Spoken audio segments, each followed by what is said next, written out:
Hey, good morning. It's Lady D in Houston. You know what? It's 6:14 in the morning. Don't even ask me why I got so much energy. I am on my way to work. I just dropped off Zaire at the before school. You guys may see some sun and lights and all that stuff. I'm like I said, I'm just going to work. So the moon, the clouds, and the stars and the sun, they're doing their own thing right now. But I thought I'd take y'all along on my ride, because like I said, I want you to live life out loud with Lady D in Houston. And I do something every day. If it's nothing but going to work, coming home, and eating dinner, I want y'all to join me every single day. But I have a plan for this evening when I get off work, and I'm going to take y'all with me. So I just wanted to say good morning to you and let you know that I went to sleep, I don't know why I'm telling y'all this, but I went to sleep last night at about 1 o'clock in the morning. And I got up at 5:15, I think, something like that. Snooze, you know, you hit the snooze button for 55 times.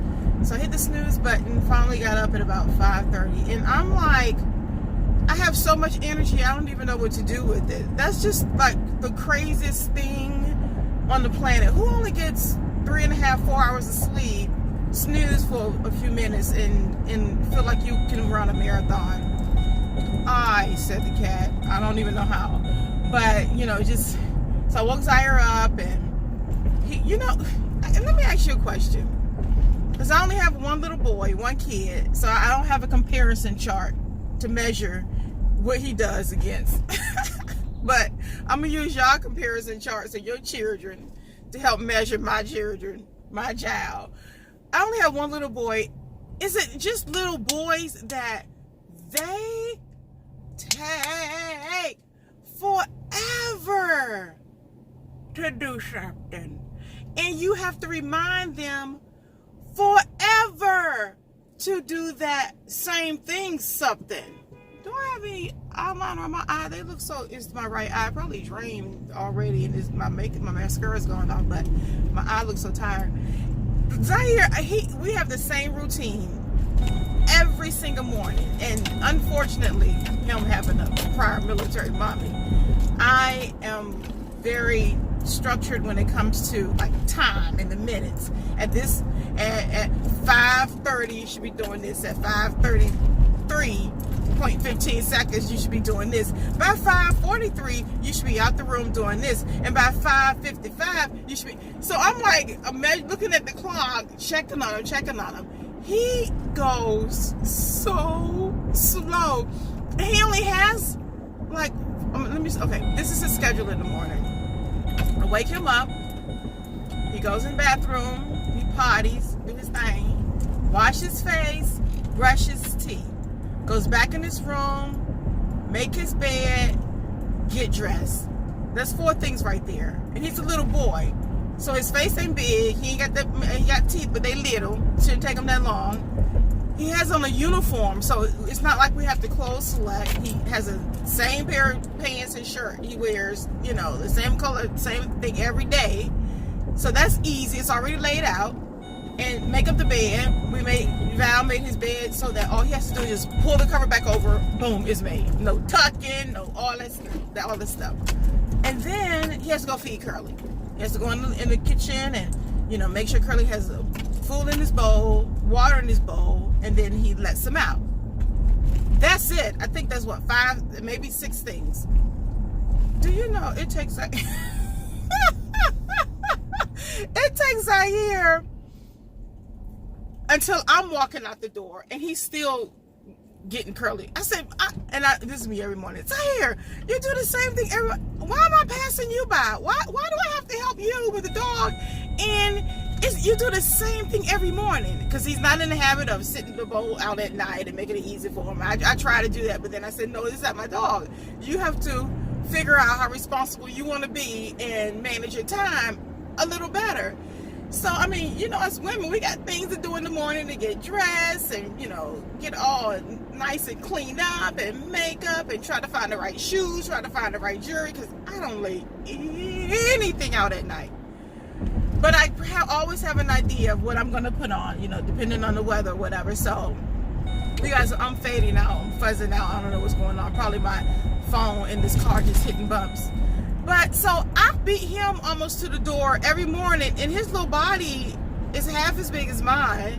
And like I said, he doesn't have, I don't know. Just tell me, is it just little boys, or are girls more responsible? Are girls more in tune with routine, time management, structure, organization, attention to details? You know, just kind of getting the moving. Anyway, if you have a girl and a boy, and you can compare what it's like raising a girl and a boy, let me know. Send me an email, put it in a comment. Let me know so I can share it, so other people that have my dilemma can understand. Yeah, girl, that's just a boy thing. Or no, I had a girl as well. I raised a girl as well, and they do the same thing. People, us single, not single parents, but parents who only have one child, we need to know in comparison, is it just this kid, his little brain, or is it just me, because I'm too structured and I'm too like military major pain in the morning? I don't know. But at any rate, I'm gonna get off this phone because I'm driving in Houston, and I am on 45, and this is one of the busiest arteries roads in Houston. It's a major north and south road, so it's a lot of traffic out here. So I'm gonna get off the phone, pay attention, since I already told y'all I have a lead foot, and I'm gonna holler at y'all later. All right, have a good day. I'll catch y'all on the other side. So I'm in traffic, and I'm got a little bit of a stop, but look at this beautiful skyline. I wish it was clear, but I'm gonna catch it again because I go this route Monday through Friday, so I'll be back. But this is Houston, Texas, and again, I'm on 45 headed south to downtown medical center area where I work, and I work in one of the major medical facilities here in Houston. But look at the skyline. This is my city that I don't know too much about, and I can't wait to get out here. It's a lot of stuff going on downtown. It's very hot in Houston in the summertime, and we have really warm weather already, and I think it was like 90 yesterday. It's going to be another really hot day, so we're going to have a really hot summer. But it's a lot to do downtown, and they have an underground like shopping mall, shopping center, or shopping something. I don't even know what it's called, under the ground. So a lot of times when you come downtown Houston, and if you're walking, oh, there's our graffiti on the bridge. When you're walking around, you don't see a lot of people walking around downtown Houston. So you would think that, oh my God, no one comes out in Houston. But Houstonians are smart. They have this down to a science, that they have created an underground shopping center, a mall or area. And I'm gonna take y'all on that journey with me when I discover it for the first time, because I've never seen it before.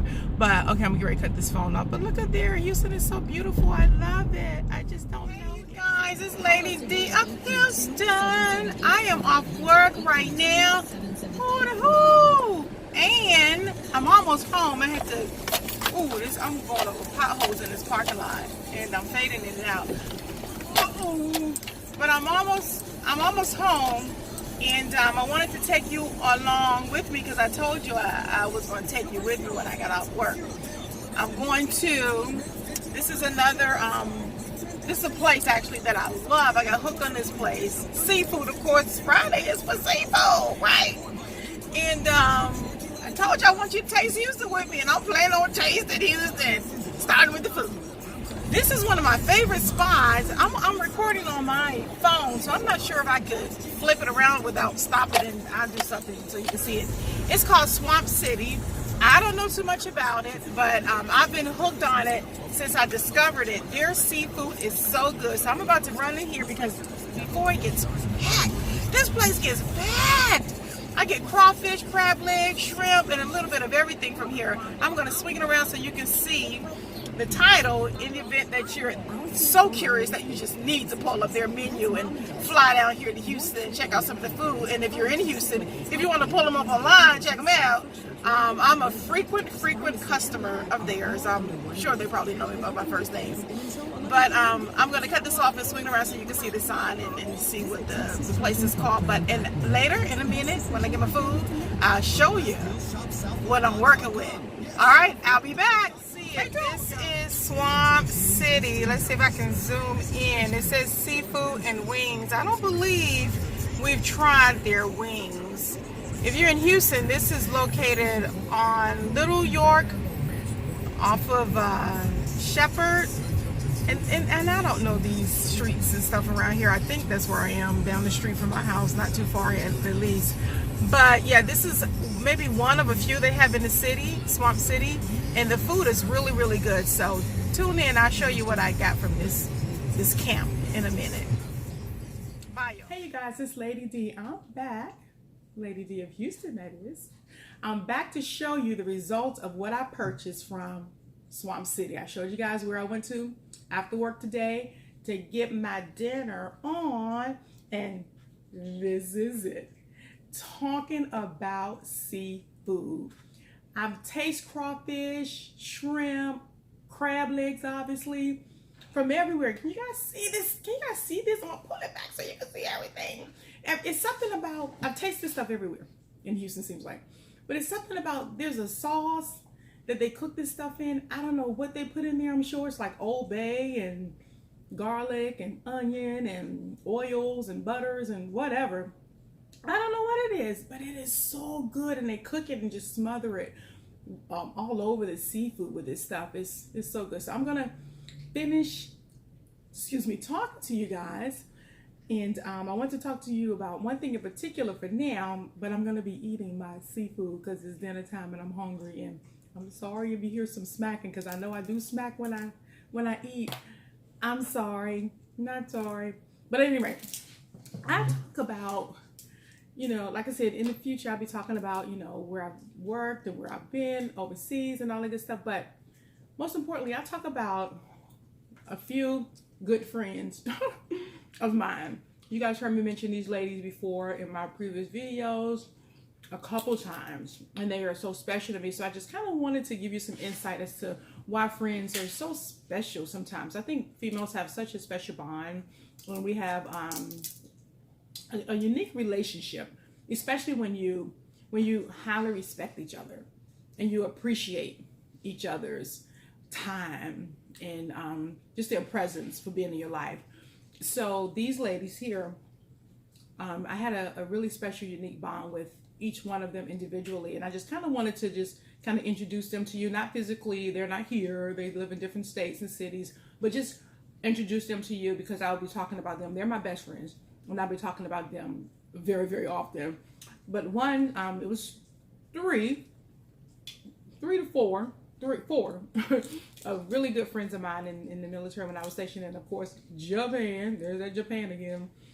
And one was my supervisor, and that was my first duty station overseas. I had never gone overseas before in Japan, so she made me feel really, really comfortable.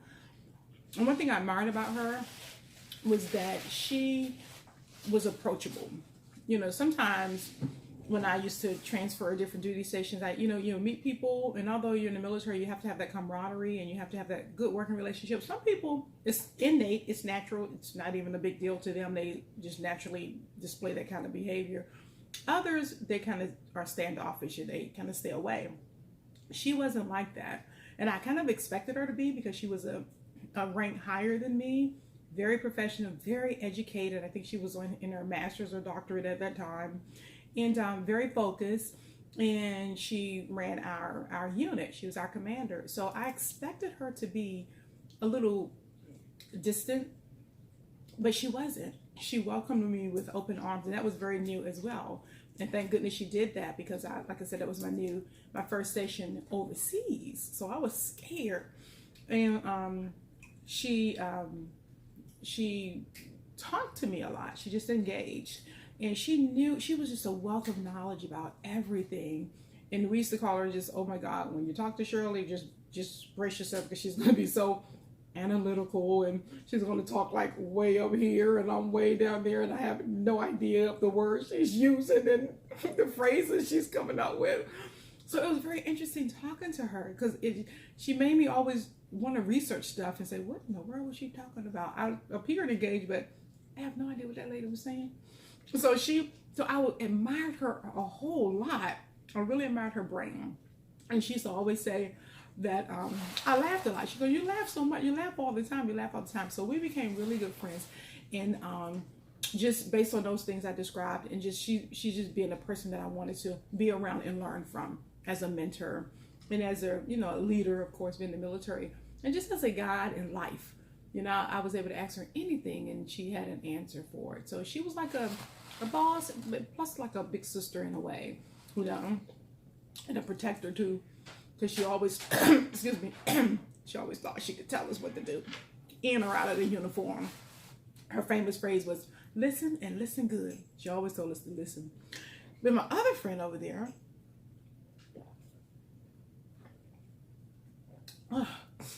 excuse me, y'all, I don't have my Coke Zero because this is spicy and my throat will be burning.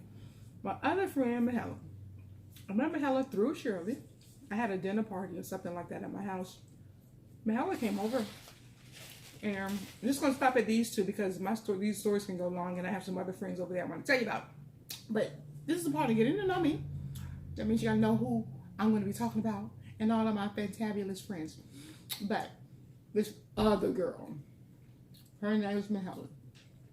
She's still in the military, and she's about to retire next month.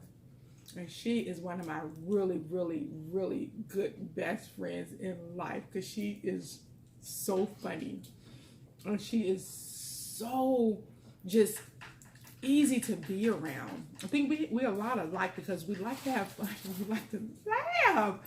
We laughed. I was in Japan for 4 years. We laughed for 4 years.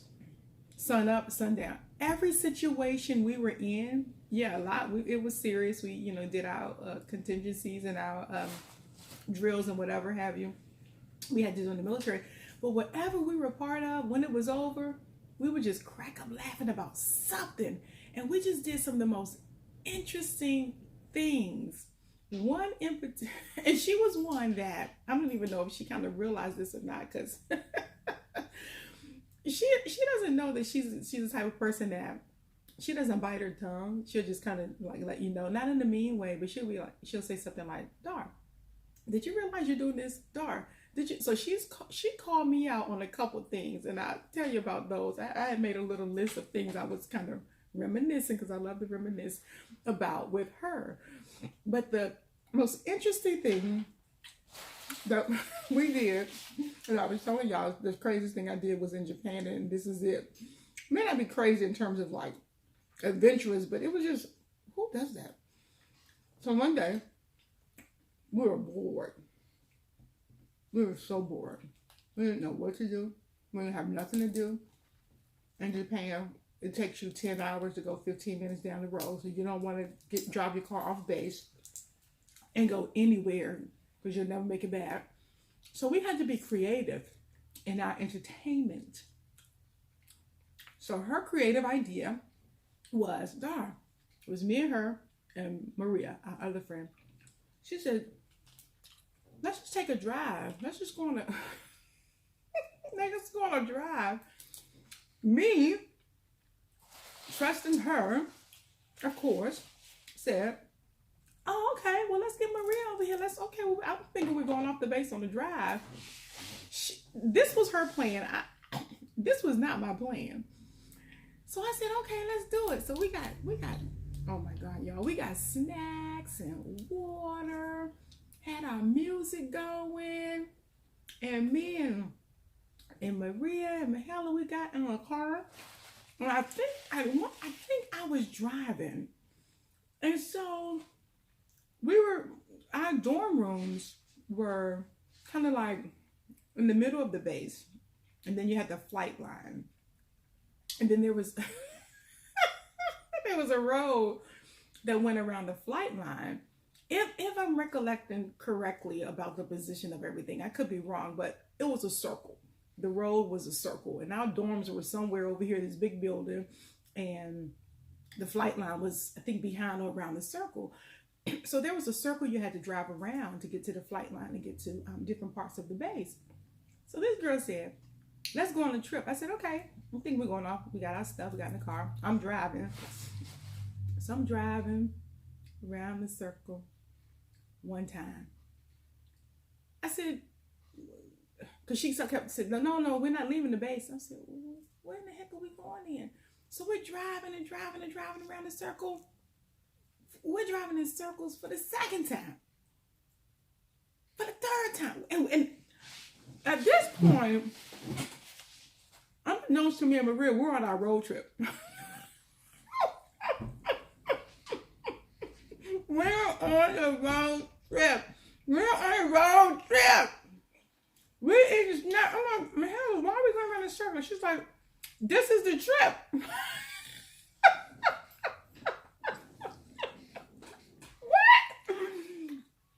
Me and Maria said, okay. We just sat back. We just chilled. We were eating snacks, drinking water. We were around. I don't think I sat up the whole time because we were in a circle. The car had to keep going this way, the steering wheel like this the whole time. We probably drove in a circle for about probably 50 times, over an hour. And we were having a ball. That was the craziest thing I ever heard anybody do. We were laughing and we didn't realize that people in the tower in the dorm could see us. So they just saw, I had this little white car. So they just saw this little white car just a going in a circle and a going in a circle. And they said they saw our heads like this and just laughing and talking in the steering wheel, and we just going in circles. And we just had the best. That was the craziest thing. It was just those crazy little things that was actually so significant because they were fun and they were creative and they were impulsive, and you would never forget them. So we finally stopped. I don't know. I don't know how we finally stopped, but we found maybe our neck was hurting or something. So we finally stopped, got out the car. I said, man, Helen, do you realize we went around in a circle 50 million times? She's like, yeah. To her, she is so much fun to be around. To her, it was no big deal. I said, okay, all right. So we finally stopped the car. We got out. We dressed, stretched our legs, and we were high-fiving each other like, whoa, that was a nice road trip. Now, that's the true definition of a girl's trip in a circle. We're like, we gotta do this again. So, next day, one of her troops, she said, approached her and said, was that you all I saw driving around the flight line? All I saw was heads going, laughing and talking, and heads bopping to the music. Was that you and your friends driving around the flight line a million times? Like, were y'all alone? She was like, no. She said, what? She said, we were on the road trip. She said, what?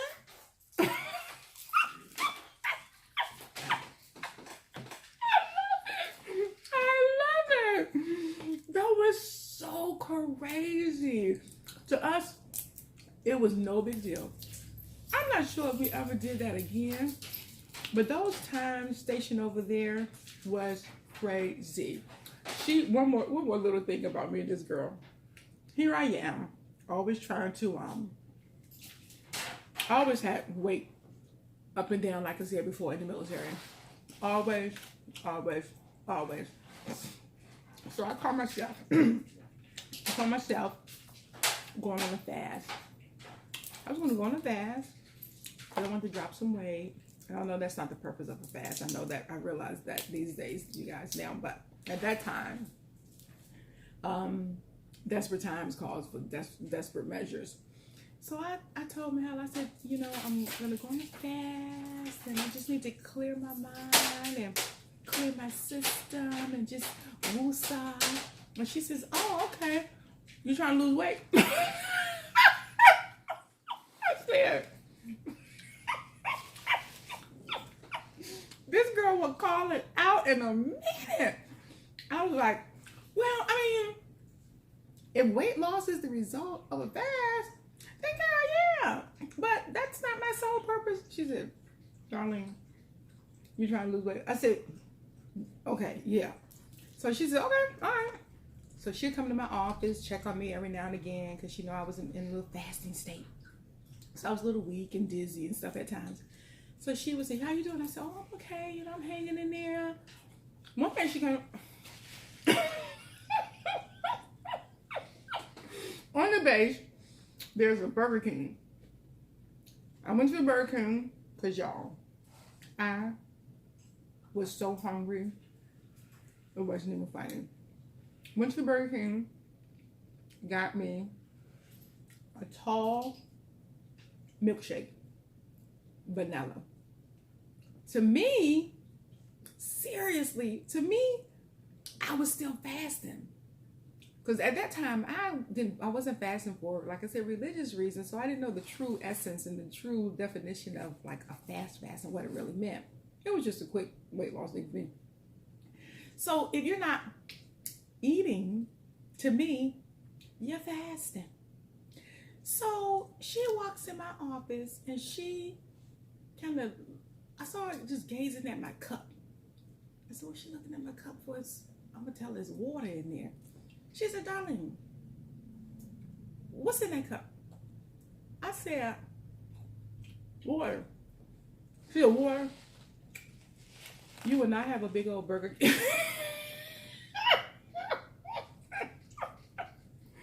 You would not have a big old Burger King water cup. We got water all around this hospital. What's in that cup? I said, well, okay, it's a milkshake. She said, a milkshake? You're supposed to be fasting. I said, I am fasting. What are you doing? A milkshake is not on the list of fasting. When you fast, you don't have nothing to eat. Nothing. I said, I'm not eating that. I'm drinking it. She said, you just broke your fast. You're not fasting anymore. That's a milkshake. You can't drink a milkshake while you fasting. I said, it's liquid. It's fluid. I tried my best to defend that milkshake. And I just had to finally give in and say, you know what? You're right. My butt was so hungry. It was so funny. So she was one of those friends of mine that even to this day, I believe if I'm around her and she sees something crazy or different, she will say, darling, darling, what's that? She is one of those persons, and she is so much fun to be around. We laugh. She likes to laugh and joke and have fun and dance and sing just like me. So we have a lot of things in common. And like I said, she's one of my best buddies in the Air Force, and she's about to retire next month. And she did a phenomenal job in her Air Force career. And I'm so very, very proud of her. And I hope to see her. We don't live that far away from each other. So I really hope to see her more often than we have been able to visit each other. And I just have so many other little situations about the Air Force and my friends there that I can go on and on and on about. But I won't, because I'm not planning on going anywhere no time soon. I think this video has been going on for 17. Golly, there I go again. I was trying to make this between 12 and 15 minutes because it takes forever for YouTube to load them up there. Like 2 hours. I didn't realize it takes so long to load a video. And I was trying to make this one short, but I just can't. I just like to talk to y'all. I just like to go. But at any rate, it's been fun. I love hanging out with you guys like every single day. I want you to know me. I want you to see what I'm doing in Houston as I start to discover Houston, there's a lot. I was looking online. There's a lot to do here. The summer's coming up, and I just want to see a lot of the main events that people typically want to come to Houston to visit, or typically they're recommended to visit while they're in Houston. And I have a whole list of stuff I want to do with you guys, and I want to do it something with you every day. Like I said, I live life every day in Houston, so I'm going to be doing something, even if it's just me sitting, chilling, talking to you about something while I eat my dinner. I want to see your faces every day. And if you like me as your friend, and if you can tolerate me through these videos, give me a thumbs up. I need a thumbs up. And just write me a little note in the comment and say, hey girl, yeah, this or whatever. I recommend this. Or I know a friend in Houston. Share me with everybody you know in Houston so they can help me figure out this place. Okay? But I would love to have your thumbs up that, yeah, girl, I saw you. You're my friend. Subscribe if you're my friend. And like the video. I will see y'all tomorrow talking about something. I don't know what, but I will be in your faces tomorrow. You guys have a good night. You're disturbing me now. I need to eat my dinner.